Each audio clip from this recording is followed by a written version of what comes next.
เมื่อคืนฝนตกนะฮะเช้านี้ก็เดินน้ำทิ้ง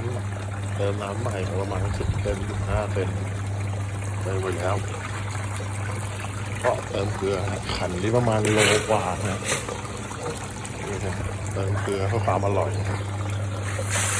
เติมไปเลย